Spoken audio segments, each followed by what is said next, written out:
Hai teman-teman semuanya, welcome to my channel, Eva YouTube channel. Nah, sekarang di sini aku mau membahas tentang sistematika penulisan skripsi. Teman-teman yang lagi nonton channel aku sekarang pasti lagi mau menyusun skripsi ya. Oke, di sini aku mau share sistematikanya itu apa aja.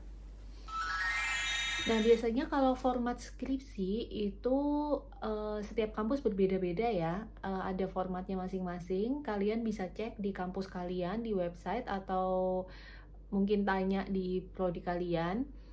Secara garis besar, sistematikanya itu sama. Jadi biasanya ada 3 bagian ya teman-teman, awal, pokok, dan akhir. Dan di bagian awal ini nanti ada cover yang yaitu berisi tentang judul, terus nama kalian, kemudian ada prodi, tahun, dan ada logo kampus kalian.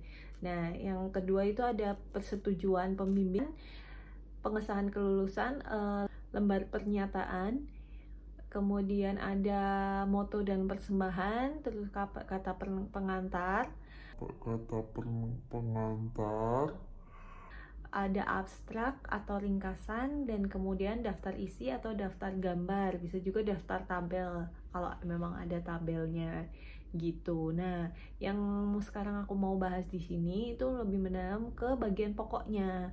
Di bagian pokok itu ada nanti bab 1 sampai bab 5. Apa aja sih isinya? Bab 1 yaitu pendahuluan. Nah, ketika mengerjakan penelitian, kita kan nggak mungkin ya langsung ke hasil atau ke kesimpulan gitu, atau ke metodenya gimana. Pasti ada pendahuluannya. Nah, ini bisa kadang tuh disebut dengan kata pengantar. Kata pengantar dari karya tulis tersebut ya. Jadi kita mau bikin apa sih penelitian ini gitu. Biasanya poin pertama itu ada latar belakang penelitian. Nah, di latar belakang penelitian ini wajib banget ada ya teman-teman, soalnya kan itu sebagai pemahaman yang ingin disampaikan penulis kepada pembacanya. Jadi teman-teman harus menyampaikan dengan jelas topiknya penelitian, mau buat apa di sini, fokus penelitiannya itu mau gimana gitu. Nah, di poin kedua itu ada rumusan masalah atau biasanya itu research question-nya. Nah, ini merupakan kompas untuk melakukan penelitian ya teman-teman. Jadi bukan sesuatu yang sederhana gitu. Ini berkolerasi dengan latar belakang masalah. Jadi seperti apa, bagaimana, atau sejauh mana gitu tergantung latar belakang masalahnya nanti gimana. Pertanyaan-pertanyaan ini nanti akan dijawab dalam penelitian teman-teman gitu. Jadi bagian ini tuh harus dipikirkan secara matang ya teman-teman ya. Nah, pertanyaannya itu bukan masalah jumlah banyaknya pertanyaan yang kalian ajukan di sini, tapi tentang kualitas dan bobot dari pertanyaan dan jawabannya nanti teman-temannya. Jadi meskipun hanya 1 atau 2 pertanyaan, tapi kalau berbobot itu lebih baik daripada banyak pertanyaan tapi hal yang mau dibahas itu kurang menarik atau mungkin kurang mendalam gitu kan.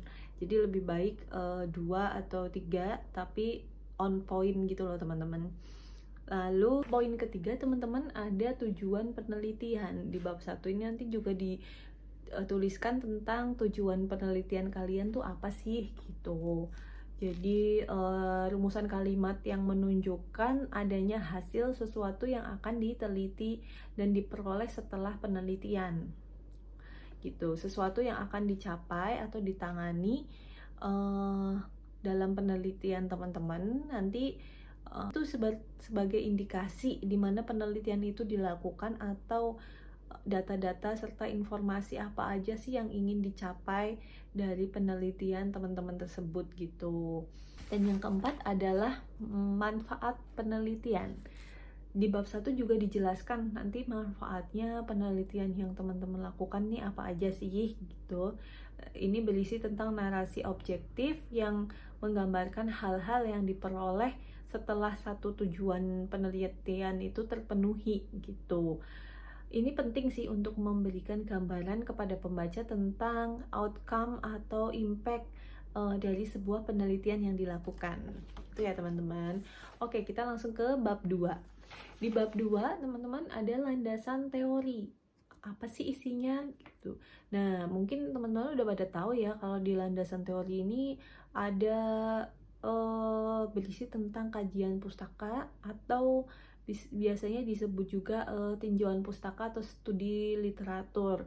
Penamaannya berbeda-beda ya tergantung kampus kalian gitu. Jadi landasan teori ini mencakup referensi-referensi kalian yang digunakan dalam penelitian ini gitu. Biasanya bisa diambil dari tesis, jurnal ilmiah, skripsi, karya ilmiah, buku maupun laboratorium manual gitu. Semua referensi yang digunakan dalam penelitian ini harus dicantumkan dan ditulis di kajian pustaka ini ya teman-teman.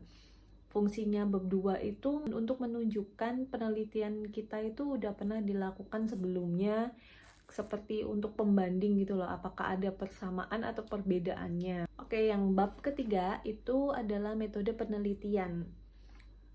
Biasanya tuh ini jadi bagian paling rumit ya teman-teman untuk metode penelitiannya, karena di sini kita mengumpulkan data, analisis gitu. Jadi pertama tuh menentukan lokasi dan subjeknya, terus kemudian metode penelitiannya menggunakan apa, dan teknik pengumpulan datanya juga dengan apa gitu. Kalau metode penelitian sendiri biasanya ada dua sih, kuantitatif dan kualitatif. Nah, untuk metode penelitian itu ada dua ya teman-teman, kuantitatif dan kualitatif. Kalau kuantitatif itu risetnya menggunakan data mentah yang berupa angka, kemudian nanti diolah dengan statistika, dan kemudian diambil kesimpulan dari hipotesisnya itu. Contohnya pengambilan datanya itu menggunakan kuesioner gitu teman-teman. Nah, kalau kualitatif itu menekankan pada sisi kualitas pada entitas yang diteliti ya. Jadi memanfaatkan data berbentuk narasi, cerita detail, ungkapan, dan bahasa ahli dari responden atau informan yang akan kita teliti gitu. Nah, jadi misalnya kita akan meneliti perusahaan fashion.